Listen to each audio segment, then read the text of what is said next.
Meus irmãos, a paz do Senhor. A paz do Senhor.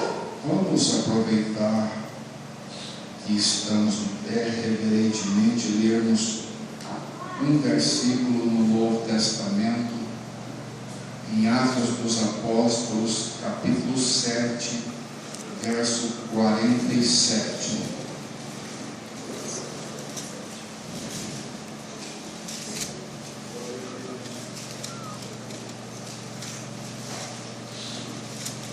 Mas foi Salomão quem lhe edificou a casa.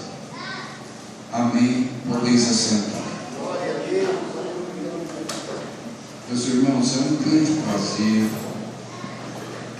contentamento para mim, para minha alma, poder atender um convite honroso como do meu amigo, pastor Paulo Ferreira. Já faz referências da nossa amizade. Eu louvo a Deus pelo carinho dele comigo, minha família, e vim aqui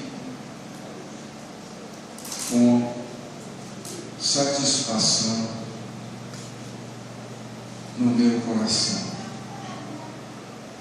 Agradeço ao pastor Paulo Ferreira a confiança de me trazer o seu altar para ministrar, porque conheço o pastor Paulo, sei do seu rigor, do seu zelo, do seu cuidado com as coisas espirituais, de modo que eu me sinto promovido por estar aqui nesta igreja querida e amada por todos nós. Muito obrigado, pastor Paulo. Deus o recompense. É um prazer também, meus irmãos, conhecer novos irmãos, alguns já conhecidos, e saudá-los em nome do Senhor. Quero ainda dar graças a Deus pela vida da minha esposa.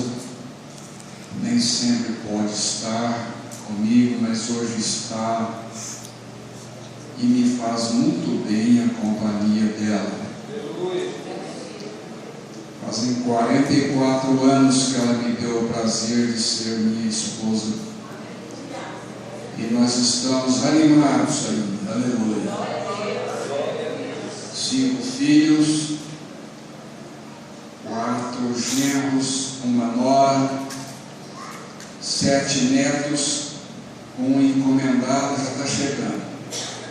O rei ficou de greve um pouquinho, então daqui uns dias nasce a Luísa. Aleluia. E durante esse período de casado, até aqui, Deus tem me dado a grata satisfação de poder nunca ter sido decepcionado pela minha esposa. Nós nos casamos no dia que ela fez 17 anos. Era uma menina linda, professora da escola dominical. Oh, professora inesquecível. Aquelas crianças. Começamos a namorar de uma forma muito cristã. E eu fiquei muito empolgado. E ela morava em Mauá, São Paulo, e eu aqui em Brasília. E ficamos namorando um pouco tempo lá, que eu fiquei lá por um período. Mas aí eu tive que me casar um pouco bem rápido, irmãos, porque ela estava ficando louca por causa de mim. Aí eu não tive jeito de não aceitar. Ou é ao contrário? Pois bem, Deus abençoe a minha esposa grandemente. Meus irmãos, antes de explanar alguma coisa sobre o verso lido, eu gostaria de alguns minutinhos para dar um testemunho da minha vida ocorrida há poucos meses, uns 30 meses para cá.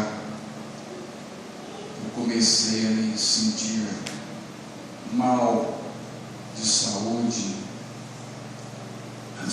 anos e me dava uma tontura, eu quase caía e passei por momentos difíceis, pensando que ia até morrer com aquilo.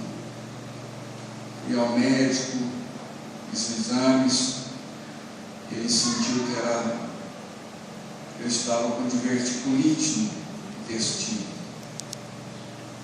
Aí ele queria me operar, mas pediu um laudo médico do meu coração por causa da anestesia muito pesada. Fui procurar um cirurgião, aliás, um cardiologista. Passei por uns 4 que disseram: não, você está ótimo, pode ir operar.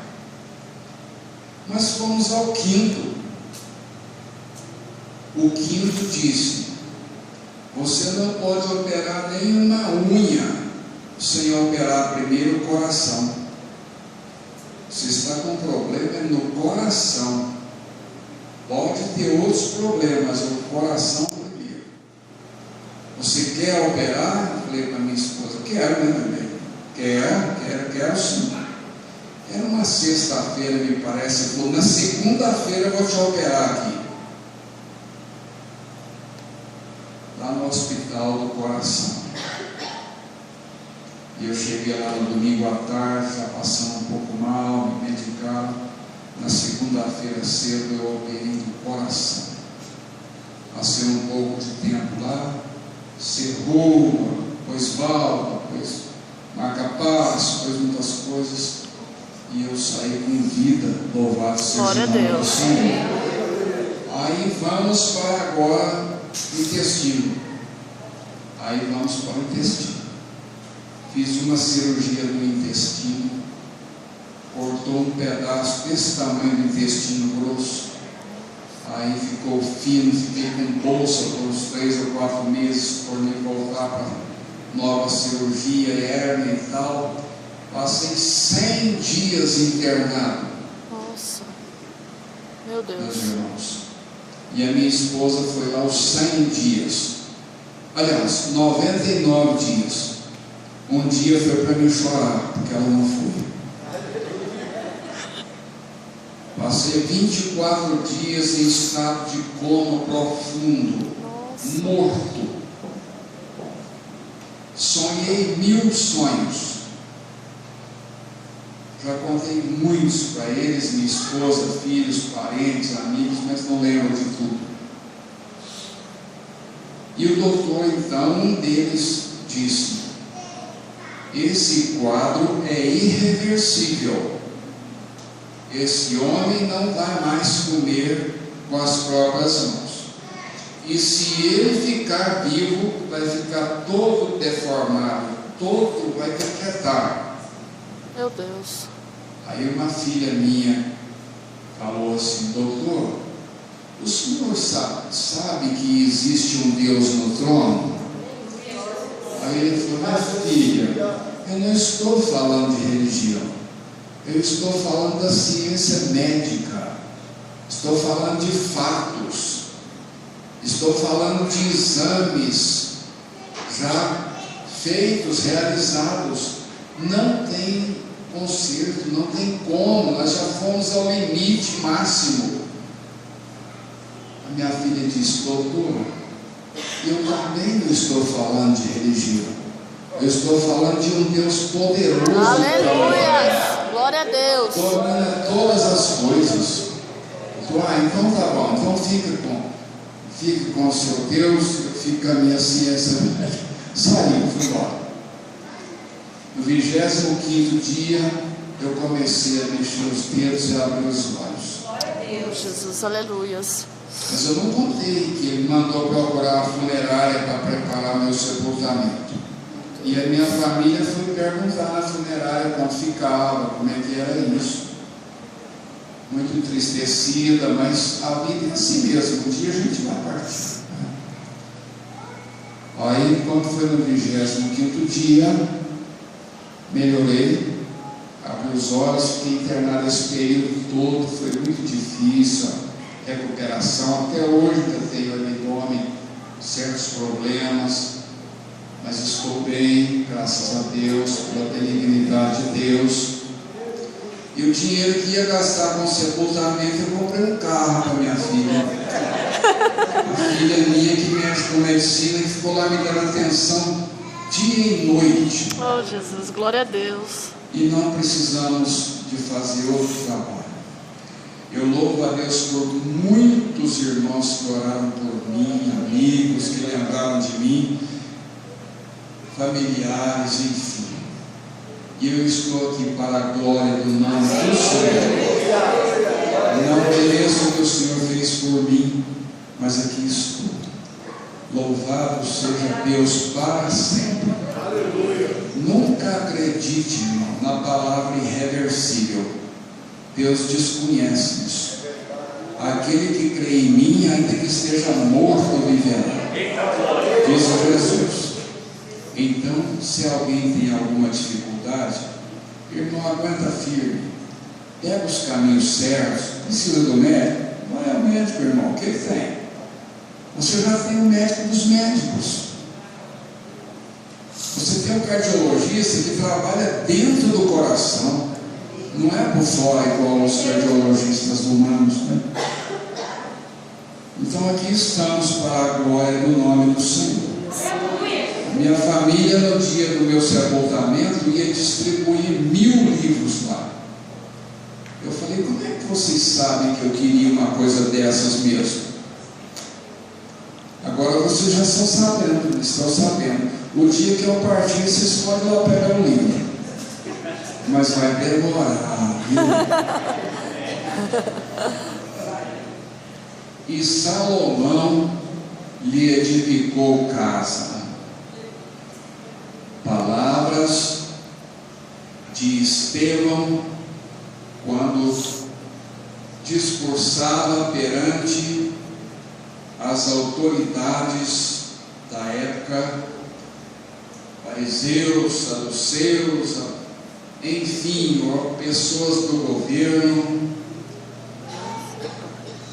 Ele fez um discurso falando desde Abraão até Jesus, contando a história do povo de Israel toda, de como aquele povo venceu e essa linhagem nunca foi arrebentada, nunca foi separada. Houve época em que parece que os judeus iam ser exterminados, mas é impossível exterminar aquilo que Deus planta, aquilo que Deus tem compromisso. É impossível. Então Estevão estava sendo agora julgado ferozmente, sem nenhum crime praticado. Mandado de busca certamente foi a revelia, julgamento, a revelia também, nada de provas concretas contra um homem inocente. Ele era um diácono da igreja. Diácono é uma pessoa que faz um grande trabalho para Deus. Diácono é um servidor. E o pastor é um diácono que serve a obra do Senhor. Pois bem, mas depois ele se transformou num evangelista, num pregador da palavra de Deus. E um dia ele foi preso e estava agora falando perante as autoridades dos seus dias. Contou toda a história de Israel, falou de patriarcas, de profetas, de reis, enfim, falou até Jesus morrer e ressuscitar. E aquele povo ficou furioso com aquele homem e o apedrejaram até a morte. E ele aprendeu com Jesus a mansidão, o perdão, a tolerância, e na hora final ele disse: Senhor, não lhes impute esse pecado. Imitando Jesus: Pai, perdoa-os, porque não sabem o que fazem. Até hoje os cristãos têm seus algozes pelo mundo. São realmente machucados, mortos, maldosamente por causa da fé em Jesus. Mas um dia, na ressurreição, eles brilharão para sempre. Nunca mais haverão de morrer juntamente conosco. Viveremos a vida eterna com Deus. Mas nesse discurso, Estevão falou algo que chama a atenção da gente. No meio de tudo isso, de repente ele disse: e Salomão lhe edificou casa. O Salomão lhe edificou a casa. Salomão construiu o templo. Salomão edificou o prédio de adoração a Deus. E Salomão lhe edificou casa. O que chamou a atenção para ele dizer isso? Que significado tem uma pessoa construir um templo, uma igreja? Salomão não era nem para ser rei, ele não era o primeiro da linhagem dos filhos de Davi, mas Deus o escolheu. E o que Deus escolhe passa na frente quem Deus quiser, porque Deus tem o domínio, Ele tem a chave que abre e ninguém fecha, fecha e ninguém abre. E Salomão foi o homem escolhido por Deus para aquela obra. Davi, o segundo rei de Israel, ainda unido. Salomão foi o último rei que reinou sobre Israel unido. Depois houve a divisão das tribos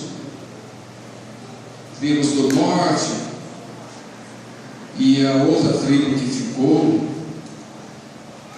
Mas Davi sentia isso no seu coração, desejo de fazer uma casa para Deus. No Salmo 132, ele diz do seu fervor: não subirei à cama em que durmo, não farei isso nem aquilo, enquanto não achar um lugar para colocar a arca do meu Deus, para o meu Deus habitar e ser glorificado. Tamanho era a sua vontade de fazer aquele templo. E Deus então veio a Davi e disse: Davi, eu sei que você tem vontade de fazer uma casa para mim, mas você não vai edificar essa casa, Davi. Essa casa vai ser edificada para mim pelo teu filho, por aquele que veio dos teus lombos. Eu o escolhi para edificar a casa para mim. E Davi ainda quis falar alguma coisa, e Deus falou: não, Senhor. A mesma coisa que Deus disse a Moisés: Moisés falou: Senhor, a terra é boa, deixa eu entrar lá pelo menos para andar. Você não vai entrar mais nisso. Eu tenho uma terra melhor para você entrar daqui a pouco. E Moisés morreu sem entrar na terra prometida, mas entrou no paraíso de Deus.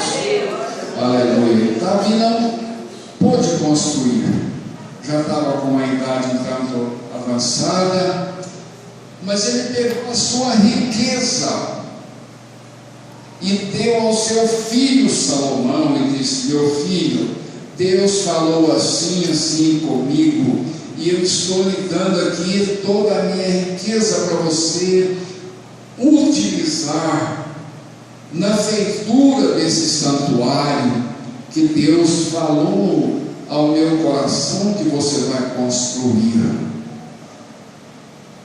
Certamente ele ficou emocionado, muito responsabilizado, porque quando Deus escolhe alguém para algo, essa pessoa tem responsabilidade e contas a prestar ao Senhor. É uma grande honra, mas é também uma grande responsabilidade para cumprir com o que o Senhor deseja, para aquilo para o que nos chamou, nos vocacionou. É algo da mais alta seriedade, uma escolha do Senhor.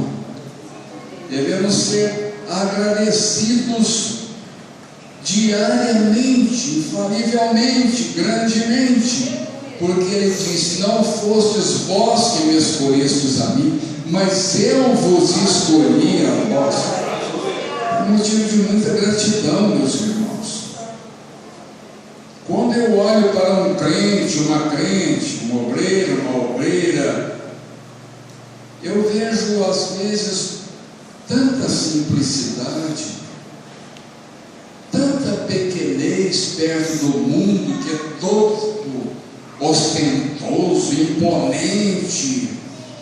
E eu olho para um crente simples, às vezes não tem nem uma bicicleta para andar, mas tem o nome no livro da vida. E isso é o que interessa, meus irmãos. Nós somos ovelhas do bom pastor. Escrevi há alguns anos: quem tem certeza de estar seguindo a Cristo não se incomoda de ficar só com a roupa do corpo.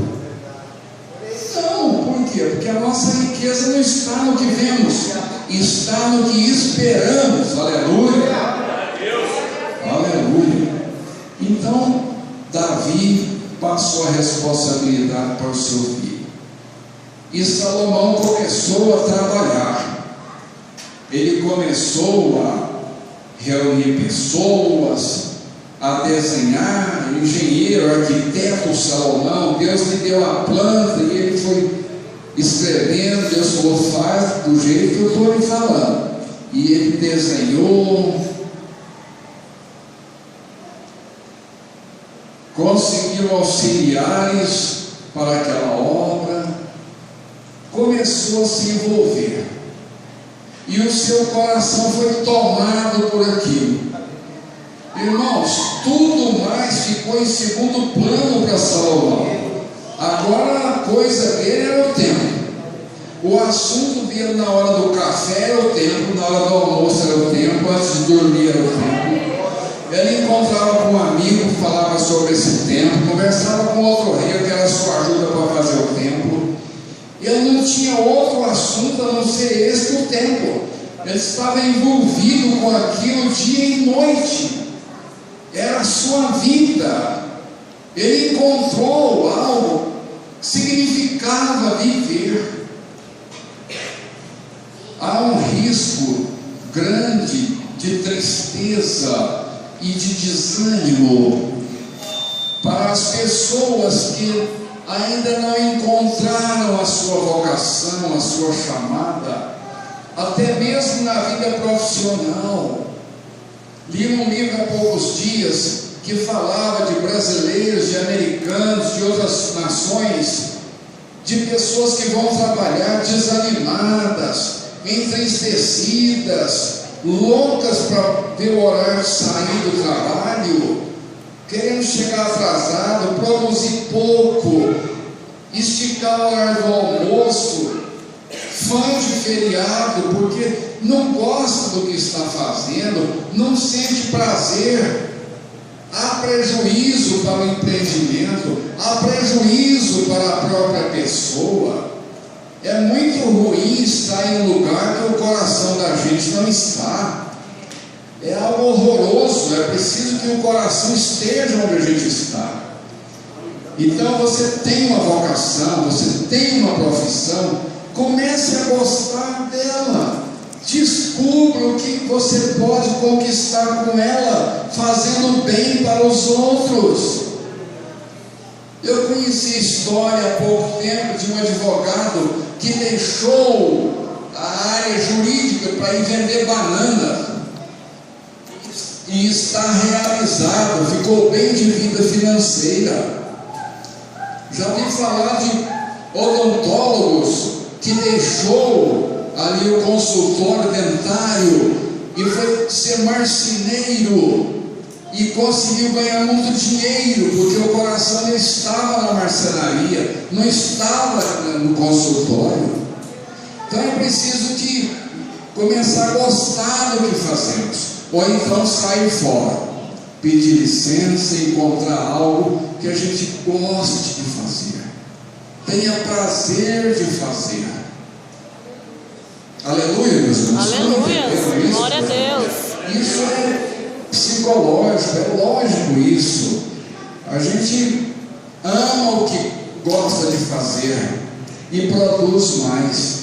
E o trabalho fica leve, fica suave. Você faz daquilo, parece que uma aventura. Aleluia. Não é um hobby, mas é algo que você sente que o seu corpo estremece de prazer de estar ali fazendo aquilo. Você faz o seu melhor, a ponto de alguém olhar e falar: mas que pessoa caprichosa, era só para ele passar o pano, mas ele ainda varreu, era só para capinar, ele ainda rasteirou, era só para tirar o leite, ele ainda fez queijo. Irmão, vamos além daquilo que está a nosso alcance, vamos além. As pessoas vitoriosas são aquelas que produzem mais com mais prazer. Aleluia. Você sempre terá um emprego se você agir assim. Você sempre será um cônjuge feliz se você fizer assim.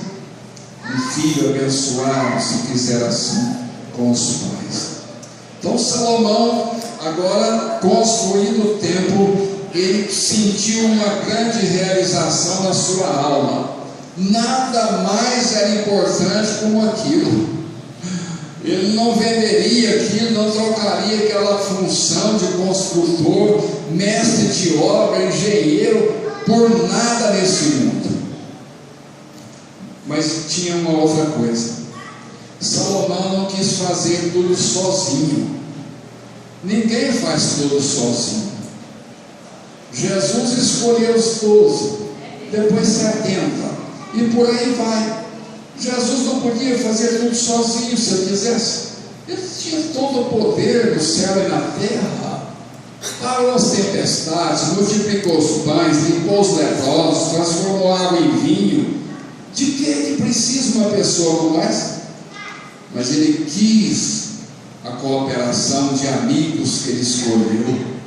Ele quis delegar a eles o prazer de serem pescadores de homens, de serem testemunhas do seu reino eterno.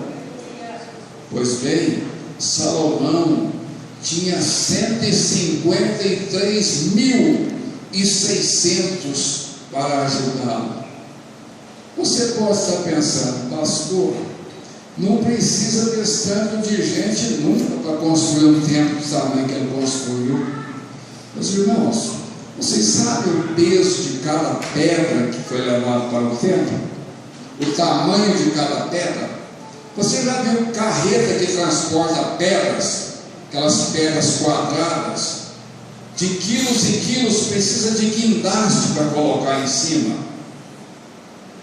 Então Salomão precisava de muita gente, muito homem, para trazer as pedras lá da montanha para fazer o santuário.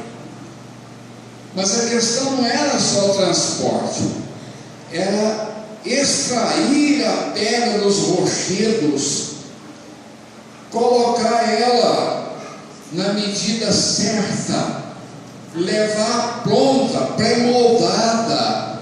Tem gente pensando que pré-moldado é coisa de agora. Não.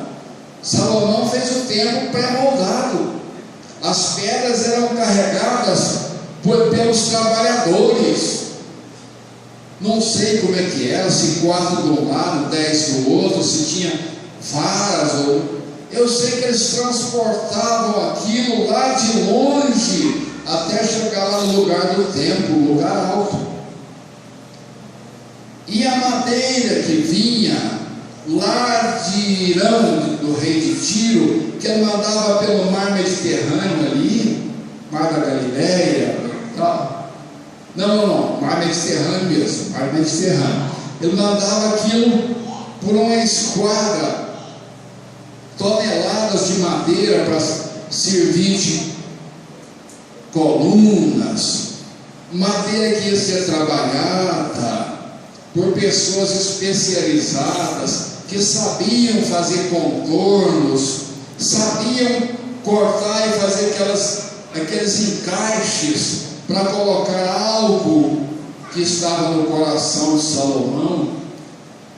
Homens para ajudar a colocar uma em cima da outra. Até hoje, os engenheiros ficam perguntando entre si: como é que foi isso? Como é que esse homem conseguiu, um tempo apto, subir uma pedra dessa e tudo prontinha? Mas Salomão tinha 153 mil homens trabalhando. Aleluia. Irmãos, quanto maior é a obra, mais número de pessoas precisamos para fazer. Aleluia. Todos precisam entregar-se a isso. Um só não vai, mas com 150 mil vai. Amém. Um só não vai, mas com 12 ao lado vai. Às vezes com 12 não vai, mas com 70 vai. Aleluia. Jesus começou com João Batista, aí veio Jesus, veio os 12, depois vieram 70. No dia de Pentecostes, aliás, antes de Pentecostes, já eram 500 quando Jesus foi assunto ao céu. No cenáculo só tinha 120, os outros 380 estavam ocupados com outras coisas. E daqueles 120, no dia de Pentecostes, um dia depois, Pedro pregou, o número aumentou para 3 mil. Passado um pouquinho de dias, aumentou para 5 mil. E hoje são milhões no mundo todo dos que confessam o Senhor Jesus Cristo como seu rei, aleluia, como seu amigo, como conselheiro, como Deus forte, como Pai da eternidade, como príncipe da paz. Então Salomão tinha 150 mil e 3.600 eram inspetores, eram diretores, eram fiscais, eram supervisores da obra. Ele não fazia sozinho. Ele tinha pessoas especializadas para mexer com ouro, com prata, com pedras preciosas. As cortinas precisavam de bordadores, ele tinha bordadores especializados. Irmão, especialize-se em algo. Seja um perito na sua profissão, na sua função. E muito mais na casa do Senhor. Age, toma a sua posição. Aleluia. O Senhor precisa da sua mão na obra. Glória a Deus, aleluia. Talvez você pense, mas eu não sei fazer nada. Isso é o que você está pensando. Deus tem grandes coisas com você. Mesmo você sendo uma pessoa silenciosa, uma pessoa talvez um tanto introvertida, Deus tem projetos com você do jeito que você é. Deus não nos melhora assim da noite para o dia. Deus não nos faz super homens, super mulheres, não. Ele usa os pequenos também, louvado seja o Senhor. Ele olha para você com um olhar de cima para baixo, de um Deus que tudo pode. Então descubra a sua vocação. Você foi chamado para quê? Você não pode misturar a sua vocação, a sua chamada. Salomão foi chamado para construir uma arca. Ele não foi chamado para tirar gente do Egito. Ele não foi chamado para ser pescador de homens. Ele foi chamado para construir o templo. Ele não misturou as coisas. Pobre da igreja que o seu pastor pescador larga a pesca para ir mexer com minério ou com pedras preciosas lá longe. Não sobra tempo. Eu sei que no contexto das Assembleias de Deus, muitos pastores trabalham, desenvolvem tarefas para facilitar até para a própria igreja. Mas no geral, meus irmãos, nós não podemos servir a dois senhores. pegar duas estradas, ter duas vocações ao mesmo tempo. Ou você é músico, ou então você é outra coisa, mas o músico tem que ficar com a música dia e noite. Escrevi já em um dos meus livros que o músico só não leva o instrumento para o banheiro para tomar banho com ele, mas dorme até com ele debaixo da coberta às vezes. No dia do casamento ele usa o instrumento para tocar para ela ou ela para ele. Por que esse aconchego? Por que esse apego? É porque aquilo é para a sua alma. Ele tem prazer naquilo que ele desenvolve, naquilo que ele faz. Só pode crescer, meus irmãos. A perfeição só vem depois de alguns gafes, alguns erros, mas há o crescimento, o ensaio, muito ensaio. Por exemplo, você quer cantar na igreja, quer louvar na igreja, então você começa a ensaiar em casa. Sabe quando é que esse hino vai ficar bom? Quando alguém da sua família ali fala, não vai parar de cantar esse hino mais não? Aí ele está ficando bom. É prova de que você já está dominando aquele hino. Você está tocando seu saxofone.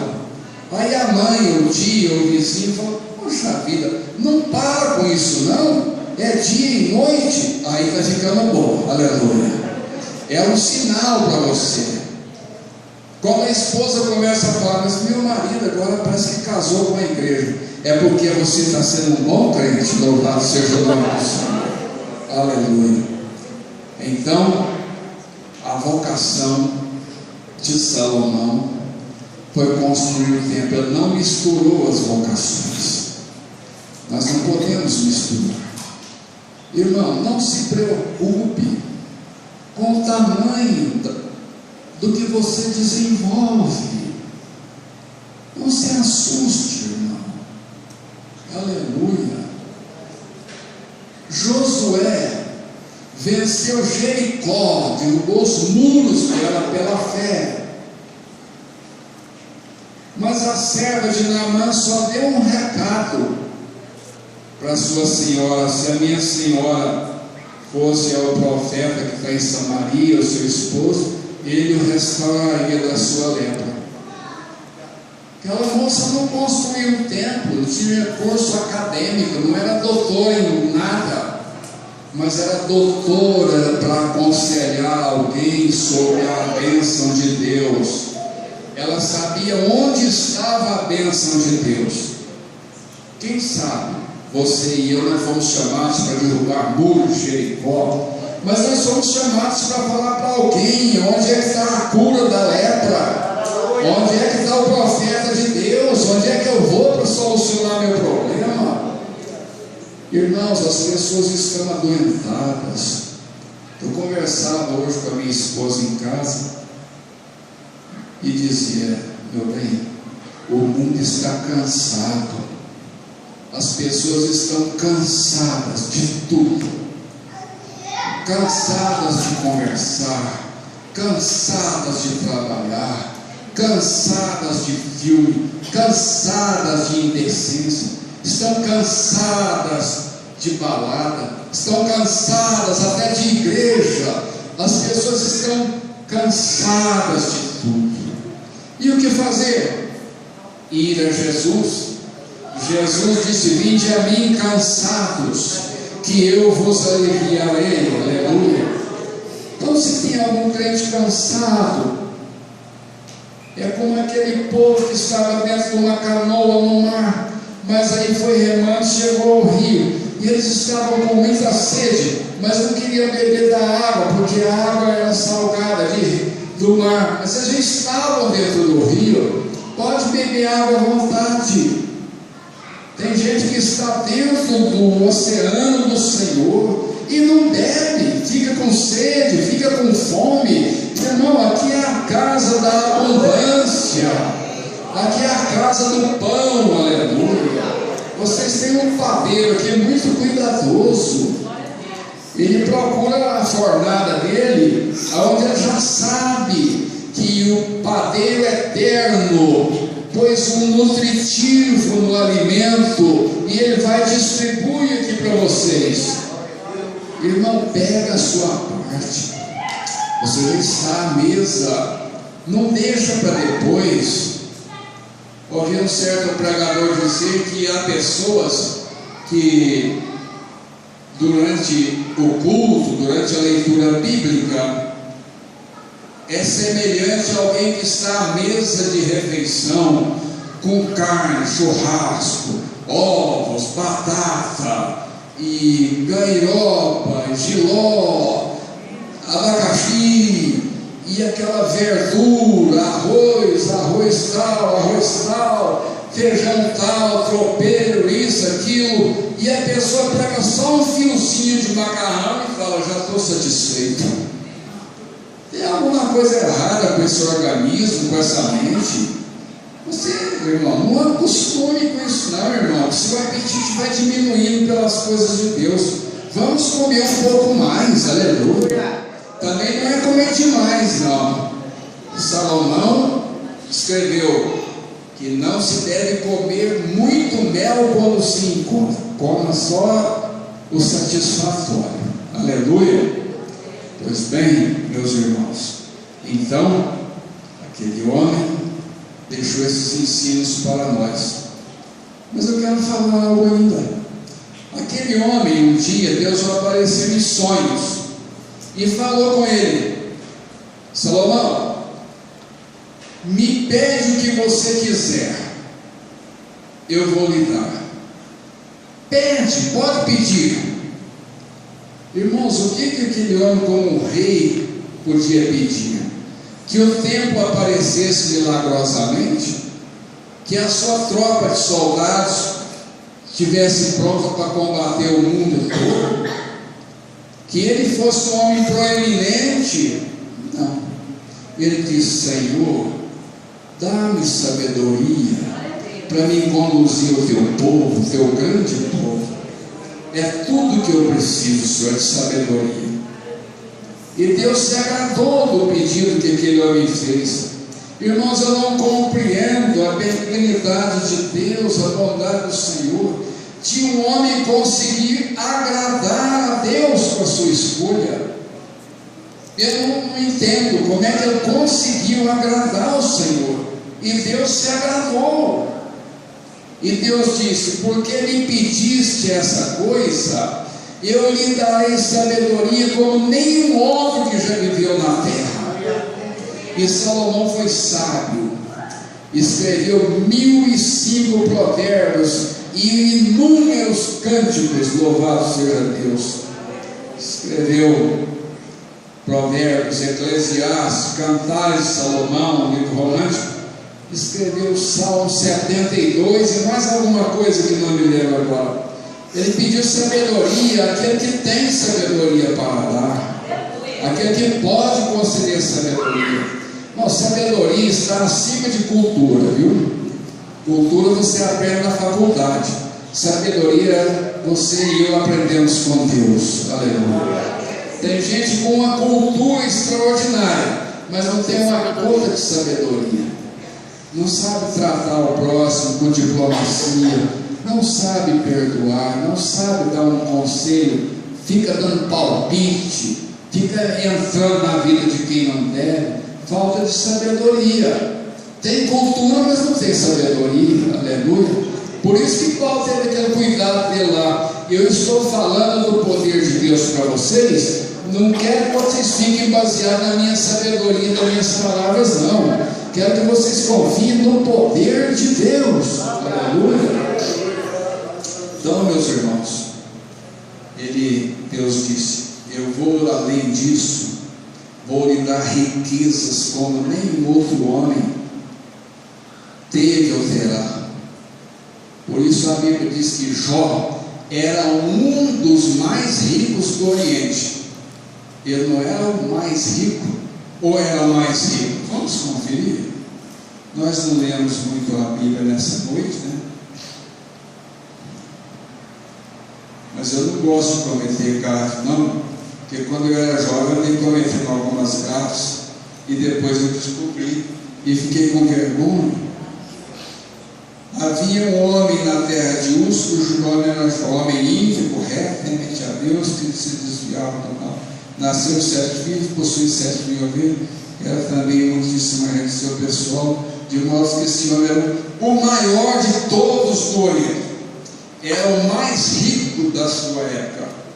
Mas segundo a maioria dos teólogos, ele viveu na época patriarcal, e Salomão já veio para cá 1000 anos antes de Cristo, mais ou menos. Então Salomão ficou milionário. Irmãos, há pessoas vendendo livros usando o nome de Salomão e dizendo as técnicas de Salomão para ficar rico, as 30, as 50, as 20 técnicas, segredos de Salomão para ficar rico. Irmãos, isso não existe na Bíblia. Deus deu a riqueza a ele, está terminado o assunto. Como é que o dinheiro chegou, pastor Gaio? Não sei.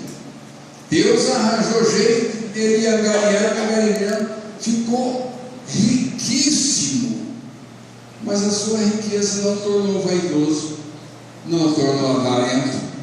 Ele foi feliz, aplicou tudo lá no templo também.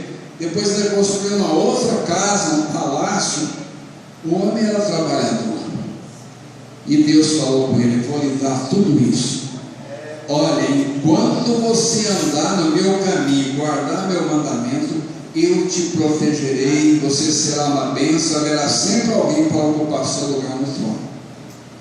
Salomão lhe edificou casa, ficou na história. Por que isso chamou tanta atenção de Estevão assim? Por quê? Construir uma casa para Deus é algo tão importante assim? Irmãos, não é a construção em si, é o empenho, o interesse, a inspiração, a vontade de agradar a Deus. O que Deus gosta aqui não é dessa pintura linda que está aqui, essas paredes contrastando a parte de baixo com a de cima, o piso, o altar com essas escamas aqui empretejadas. Deus não está entusiasmado muito, não é com isso, é com quem está adorando, é com quem está servindo. Isso aqui fala de bom gosto, de zelo nosso.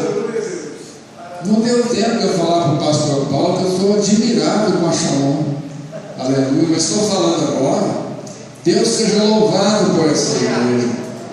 Eu quero ver o pastor Paulo apavorado, correndo para todo lado, procurando um jeito de mexer no santuário, de tanta gente que Deus vai pôr aqui nesse lugar. Eu já oro a partir de agora: Senhor, enche o santuário até entopetar de gente lá fora. Nem que seja preciso ele multiplicar pães, mas o Senhor pode fazer isso. Aleluia. Salomão edificou casa, chamou a atenção de Estevão. O povo não compreendeu. Estevão morreu, mas deixou a sua palavra. Essa palavra que eu acabo de falar é a palavra de Estevão, não é a palavra minha. É como se ele estivesse falando aqui nessa noite sobre a edificação do templo.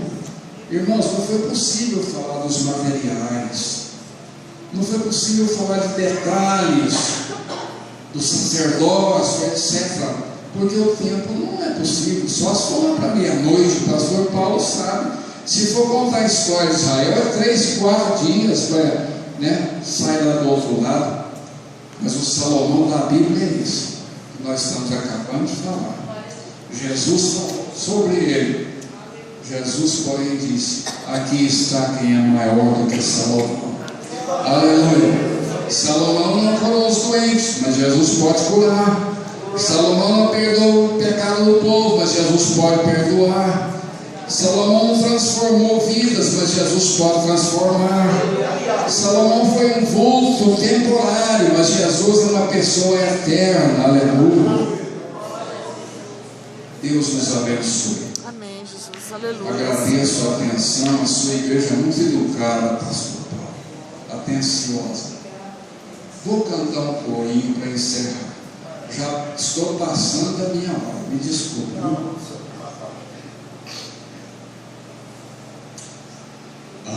lugar ao redor da mesa, Jesus chamando está. Oh, venha sem demora ocupar o seu lugar. Vou cantar mais uma vez, depois vocês vão cantar comigo na terceira vez. Agora não. Há lugar ao redor da mesa, Jesus chamando está. Oh, venha sem demora ocupar o seu lugar. Agora, há lugar ao redor da mesa, Jesus chamando está. Oh, venha sem demora ocupar o seu lugar. Aleluia. Glória a Deus.